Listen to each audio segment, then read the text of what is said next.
Hello বন্ধুরা, the mom spot by Meera চ্যানেলটিতে তোমাদের সকলকে জানাই স্বাগত। আর আজকে দেখো আমরা বেরিয়ে পড়েছি পাগলাখালির উদ্দেশ্যে। তো আমরা গেছিলাম আমার মেজো ননদের বাড়িতে ঘুরতে, আর সেখান থেকেই মেজো ননদ আমাদেরকে ঘুরতে নিয়ে গেছিলো পাগলাখালিতে। পাগলাখালিতে কিন্তু শুধুমাত্র সোমবার আর বৃহস্পতিবার করে পাগলা বাবার মেলা বসে।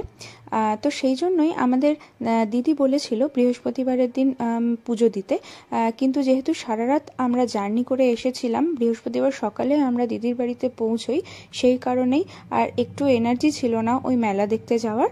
তো আর বলেছিলাম দিদিকে যে আমরা শুক্রবারের দিন সবাই মিলে পুজো দিতে যাব।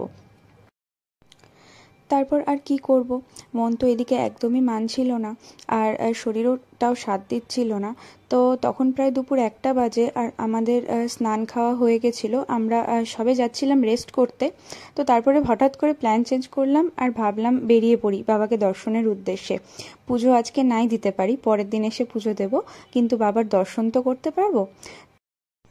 তো তারপর আমরা তাড়াতাড়ি রেডি হয়ে বেরিয়ে পড়েছিলাম পাগলাখালির উদ্দেশ্যে। আর আমরা পাগলাখালিতে গেছিলাম টোটো করে। তো যেতে আমাদের প্রায় 40 থেকে 50 মিনিট মতো সময় লেগেছিল।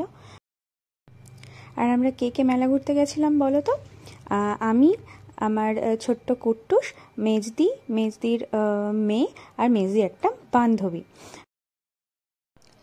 মেলায় পৌঁছে তো আমি পুরোটাই অবাক হয়ে গেছিলাম।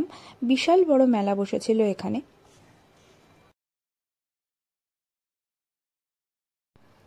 সত্যি কথা বলতে বাৎসরিক পুজোর প্রচুর মেলা আমি ঘুরেছি, কিন্তু প্রত্যেক সপ্তাহে 2 দিন করে পুজো হয়, আর সেই 2 দিনই যে এত ভিড়, এত মেলা বসে, এটা এই প্রথম এক্সপিরিয়েন্স করলাম।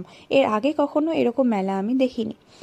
তো প্রচণ্ড ভিড় থাকায় মন্দিরের ভেতরে আমরা ঢুকতে পারিনি, আর যেহেতু বাড়ির থেকে আমরা খেয়ে এসেছিলাম, তো সেই কারণে আর মন্দিরে ঢুকিও নি। তো এই সেই বটগাছ, যেই বটগাছটার গোড়ায় পুজো হয়। এই বটগাছের গোড়াতেই শিবলিঙ্গ আছে।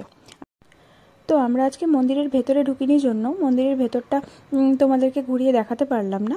তো নেক্সট পার্টের ভিডিওতে আমি তোমাদেরকে সেটা অবশ্যই দেখাবো। আর সামনে আরেকটা বটগাছের নিচে যোগী বাবারা বসে সবার হাত দেখছিলেন।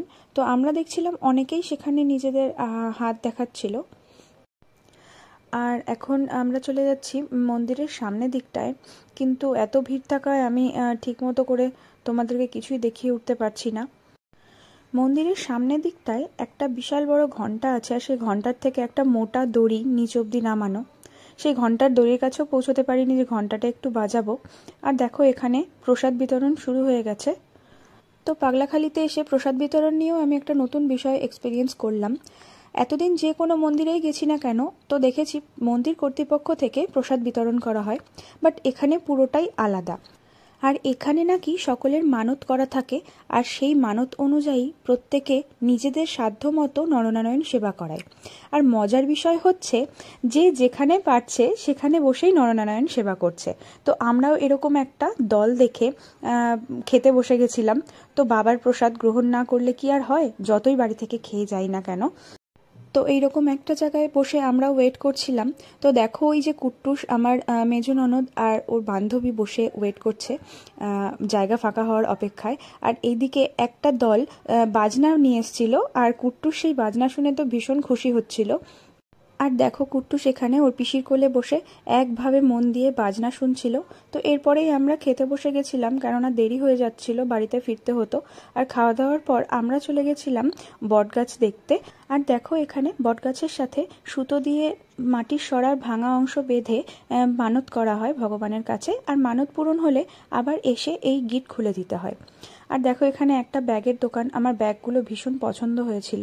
আর এখানে ভীষণ রিজনেবল প্রাইসে ব্যাগগুলো বিক্রি হচ্ছিল, মাত্র 100 টাকা করে ব্যাগ। তো আমিও দেখে শুনে একটা ভালো ব্যাগ কিনে নিয়েছিলাম। তো ব্যাগটা কেনার পরে একটু পেয়ারা মাখা নিয়ে আমরা বেরিয়ে পড়েছিলাম মেলার থেকে। তো আজকের এই ভিডিওটা ভালো লাগলে তোমরা লাইক, কমেন্ট, শেয়ার অবশ্যই করে দিও। আর পাগলাখালির সেকেন্ড পার্টের ভিডিও খুব তাড়াতাড়ি চলে আসবে চ্যানেলে। আজকের মতো টাটা।